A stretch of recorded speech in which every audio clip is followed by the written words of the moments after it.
क्या आपने कभी सुबह उठते ही ऐसा महसूस किया है कि आज कुछ खास करने की इच्छा नहीं है? क्या आपके दिन सिर्फ गुजर रहे हैं, बिना किसी उद्देश्य, बिना किसी उत्साह के? अगर हाँ, तो शायद आपको भी अपने इकिगाई की तलाश है। जापान के ओकिनावा द्वीप के लोगों की लंबी उम्र और खुशहाल जीवन का रहस्य छुपा है इसी शब्द में, इकिगाई। और यही विषय है हेक्टर गार्सिया और फ्रांसिस्क मिरल्स की मशहूर किताब Ikigai, the Japanese secret to a long and happy life का। ये किताब कोई मोटिवेशनल भाषण नहीं देती, बल्कि जापानी संस्कृति की गहराई से निकली एक व्यावहारिक जीवन शैली सिखाती है, जो हमें सिखाती है कि हम हर दिन क्यों जिएं, कैसे जिएं और जिंदगी को कैसे जी भर कर जिएं। इकिगाई का अर्थ होता है जीवन का उद्देश्य या वो वजह जिसके लिए आप हर सुबह उठते हैं।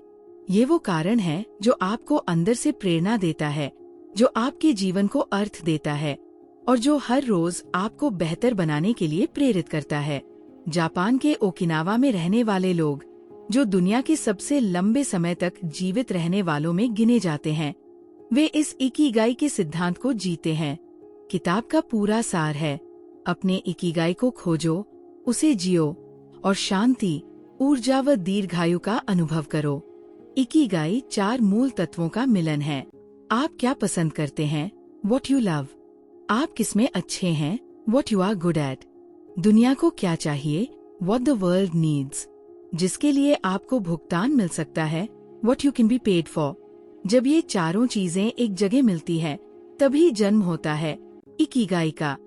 और जब आप अपने इकिगाई के अनुसार जीते हैं, तब आप हर दिन को पूरी ऊर्जा, प्रेरणा और आनंद के साथ जीते हैं।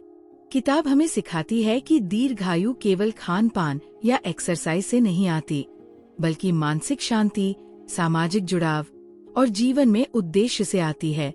ओकिनावा के लोग अपने शरीर को काम में लगाए रखते हैं। वे कभी रिटायर नहीं होते, क्योंकि उनका मानना है कि अगर आप रुक गए तो आप धीरे धीरे मरने लगते हैं। इसलिए वो छोटी छोटी गतिविधियों जैसे बागवानी, खाना बनाना, दूसरों की मदद करना, इन सब में खुद को व्यस्त रखते हैं। ये किताब बार बार इस बात पर जोर देती है कि स्टे एक्टिव, डोंट रिटायर। एक और महत्वपूर्ण सिद्धांत है हारा हाचीबो, जिसका मतलब है 80% तक पेट भरना। ओकिनावा के लोग कभी अपने पेट को पूरा नहीं भरते। वे खाने में संयम बरतते हैं, हल्का और पौष्टिक भोजन करते हैं, जिससे उनका पाचन तंत्र स्वस्थ रहता है। इसका मतलब ये नहीं कि आप भूखे रहें, बल्कि यह कि आप अपने शरीर की जरूरत को समझें, न कि अपनी लालसा को। इसी तरह वे हर दिन हरकत में रहते हैं, चाहे वो तैची हो, चलना हो या कोई हल्की शारीरिक मेहनत। किताब में बताया गया है कि फ्लो यानी पूरी तरह किसी काम में डूब जाना भी इकिगाई का हिस्सा है। जब आप कोई ऐसा काम करते हैं जिसमें समय का एहसास ही नहीं होता, तब आप अपने फ्लो में होते हैं। वही फ्लो आपको तनाव से बाहर निकालता है और अंदर से संतोष देता है। इसलिए इकिगाई हमें ये सिखाता है कि ऐसा काम खोजो जो तुम्हें समय का बोझ ही न होने दे। फिर चाहे वो लेखन हो, चित्र बनाना हो, खाना बनाना हो या किसी की सेवा करना। इकिगाई का एक और गहरा संदेश है छोटे छोटे सुखों में आनंद लेना। जापानी लोग चाय पीने की विधि को भी ध्यान और आनंद की प्रक्रिया मानते हैं।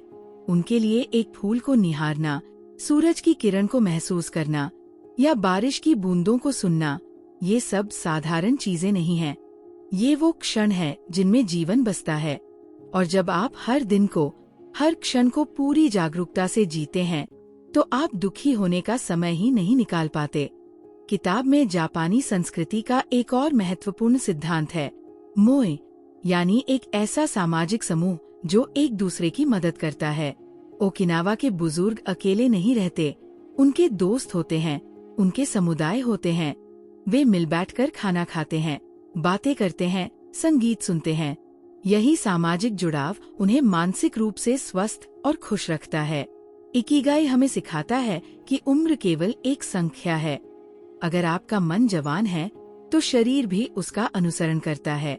ओकिनावा के लोग 90 से 100 साल की उम्र में भी योग करते हैं, बागवानी करते हैं, नई चीजें सीखते हैं क्योंकि उन्होंने खुद को कभी बूढ़ा नहीं माना। उनका इकिगाई उन्हें हर दिन नया उद्देश्य देता है और अंत में इकिगाई हमें ये भी सिखाता है कि जीवन में कभी बहुत देर नहीं होती, चाहे आपकी उम्र 20 हो या 60। अगर आप अपने इकिगाई की खोज आज शुरू करते हैं तो आप अपने जीवन की दिशा बदल सकते हैं। ये कोई जादू नहीं, बल्कि एक जीवन शैली है जो छोटे छोटे कदमों से बड़ी शांति की ओर ले जाती है। निष्कर्ष, इकिगाई कोई रहस्य नहीं, बल्कि एक आम जिंदगी को असाधारण बनाने की कला है। अगर आप हर दिन इस सोच के साथ उठते हैं कि आज मुझे कुछ ऐसा करना है जो मुझे भीतर से खुशी दे, तो समझ लीजिए आप अपने इकिगाई के रास्ते पर चल रहे हैं और यही रास्ता आपको न सिर्फ लंबी उम्र बल्कि सच्चे सुख और संतोष की ओर ले जाएगा। तो दोस्तों, अगर आप भी इस भागदौड़ भरी जिंदगी में कुछ ठहराव, उद्देश्य और आनंद खोजना चाहते हैं, तो इकिगाई को सिर्फ पढ़िए मत, इसे जिए। हर दिन अपने आप से पूछिए, मेरा इकिगाई क्या है? और जब जवाब मिलने लगे तो उसे थामे रखिए, क्योंकि वहीं से शुरू होती है सच्ची जिंदगी।